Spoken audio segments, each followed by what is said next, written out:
नमस्कार मेरे प्यारे बच्चों, एलएम क्लासेस की करंट अफेयर्स की क्लास में आपका हार्दिक स्वागत है। तो आज का हमारा पहला सवाल है, Avatar unveiled in March 2026 by aqua air X autonomous systems is India's first amphibious drones designed for which type of operations. Aqua air X autonomous system द्वारा मार्च 2026 में अनावरण किया गया अवतार भारत का पहला उभयचर ड्रोन है, जिसे किस प्रकार के अभियानों के लिए डिजाइन किया गया है। इसको डिजाइन किया गया है आईएसआर मिशंस के लिए।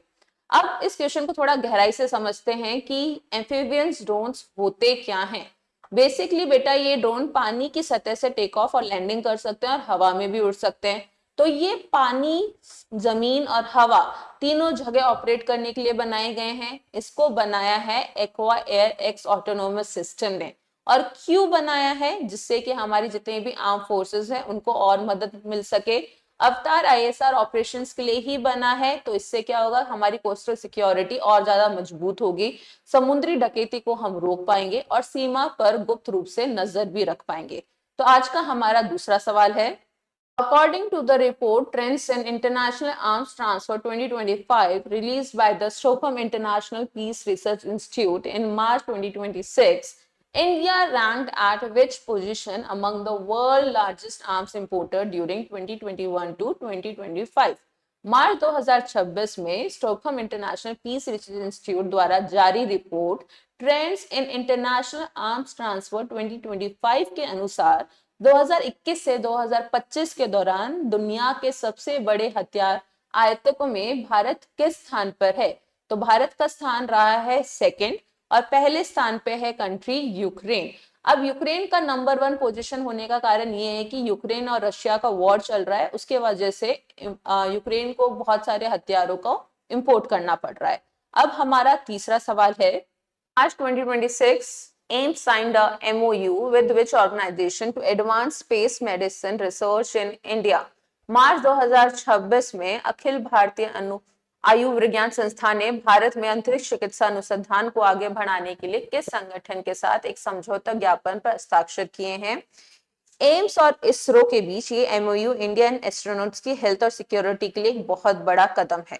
अब इस क्वेश्चन को थोड़ा गहराई से समझते हैं कि स्पेस मेडिसिन क्या होती है।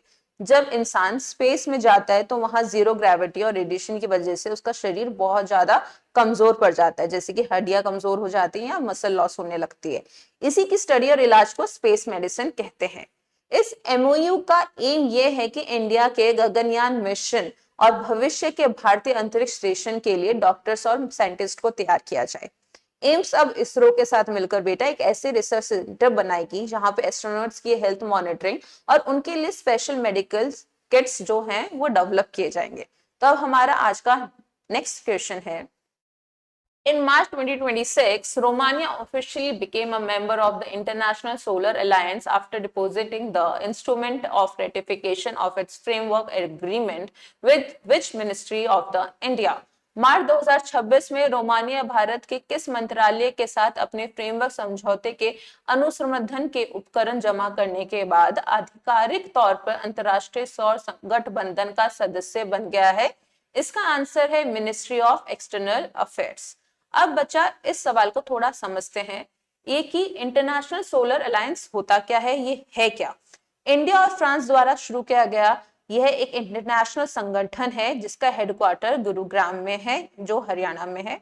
इसका मकसद सोलर एनर्जी को बढ़ावा देना है। मार्च 2026 में रोमानिया मेंबर बना है आईएसए का, जिसके लिए किसी भी देश को मेंबर बनने के लिए इंस्ट्रूमेंट ऑफ रेटिफिकेशन, ये एक बहुत ही इंपॉर्टेंट लीगल डॉक्यूमेंट है जो जमा करना होता है। बहुत से लोग सोचते हैं कि सोलर एनर्जी का मामला है तो रिन्यूएबल एनर्जी मिनिस्ट्री होगा आंसर, लेकिन अगर कभी भी कोई भी इंटरनेशनल समझौते की कागजी कार्रवाई हमेशा विदेश मंत्रालय ही संभालेगा, तो इसलिए इसका आंसर है मिनिस्ट्री ऑफ एक्सटर्नल अफेयर्स।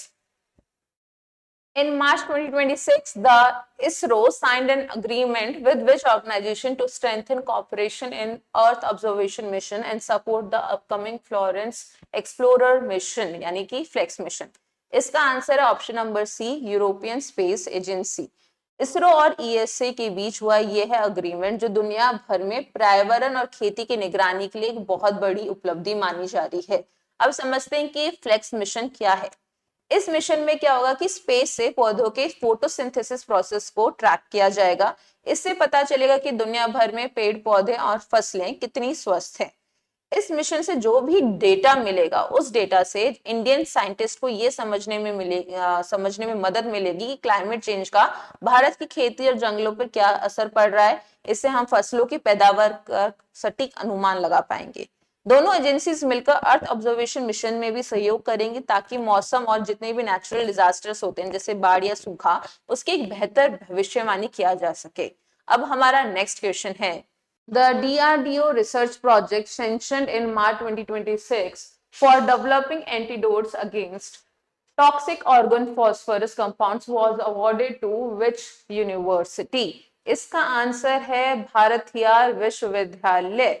तो बेसिकली डीआरडीओ प्रोजेक्ट मार्च 2026 में भारतीय विश्वविद्यालय को दिया गया है। इसका मेन एम ये है कि टॉक्सिक ऑर्गन फॉस्फोरस कंपाउंड जो कीटनाशकों और नर्व एजेंट में पाए जाते हैं के खिलाफ एक असरदार एंटीडोट्स तैयार किया जाए। ये कंपाउंड इंसानी शरीर के नर्वस सिस्टम को नुकसान पहुंचा सकते हैं। डीआरडीओ चाहता है कि ऐसी दवा बने जो इन रसायनों को तुरंत बेअसर कर सके। अब हमारा नेक्स्ट सवाल है, Jan Aushadhi Diwas generic medicine day is observed every year in India on which date? Answer है इसका 7 मार्च। भारत में हर साल 7 मार्च को जन अशुद्धि दिवस मनाया जाता है। इसको मनाने का उद्देश्य यह है कि जितनी भी जेनरिक मेडिसिन हैं उनको प्रमोट करें और साथ ही साथ प्रधानमंत्री भारतीय जन औषधि परियोजना के बारे में जागरूकता फैलाएं। अब समझते हैं कि जेनरिक मेडिसिन होती क्या है। आसान भाषा में हम इन्हें बिना ब्रांड नाम वाली दवाई भी कह सकते हैं। जो सॉल्ट बेटा केमिकल इंग्रेडिएंट्स यानी कि किसी भी महंगी ब्रांडेड दवाई में होते हैं वही जेनरिक मेडिसिन में भी होते हैं। जैसे पैरासिटामोल एक सॉल्ट है जो क्रोसिन नाम से भी निकलती है और साधारण पैरासिटामोल नाम से भी बिकती है। जेनरिक मेडिसिन बॉडी पर बिल्कुल वैसे ही असर करती है जैसे कि कोई भी ब्रांडेड दवाई करेगी। इनकी क्वालिटी, शक्ति और सुरक्षा के मानक ब्रांडेड मेडिसिन के बराबर ही होते हैं और साथ ही साथ ये ब्रांडेड मेडिसिन से 50% से 90% तक सस्ती रहती हैं क्योंकि जेनरिक मेडिसिन बनाने वाली कंपनीज को रिसर्च और मार्केटिंग पे पैसा खर्चा नहीं करना पड़ता। अब हमारा नेक्स्ट सवाल है कि who has been appointed as the next vice chief of army staff of India set to assume office on 1 April 2026?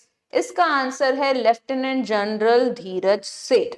Now the last question of today is, in June 2024, which two nations was set to jointly launch the NASA ISRO synthetic aperture radar to address climate change? अब नाम से ही साफ है कि इसमें America की agency NASA और India की स्पेस एजेंसी इसरो साथ में काम कर रहे हैं।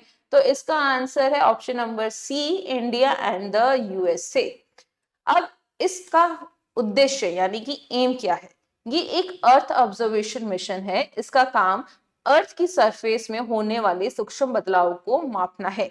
ये साइंटिस्ट और क्लाइमेट चेंज, जंगलों को कटने, बर्फ पिघलने और जितने भी नेचुरल डिजास्टर्स होते हैं जैसे फ्लड्स या अर्थक्वेक को बेहतर तरीके से समझने में मदद करेंगे।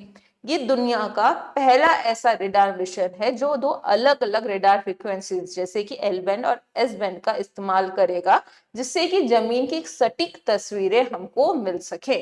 आई होप आपको आज का सेशन पसंद आया होगा। प्लीज आप हमारे चैनल को सब्सक्राइब और लाइक जरूर कीजिए। जय हिंद, जय भारत।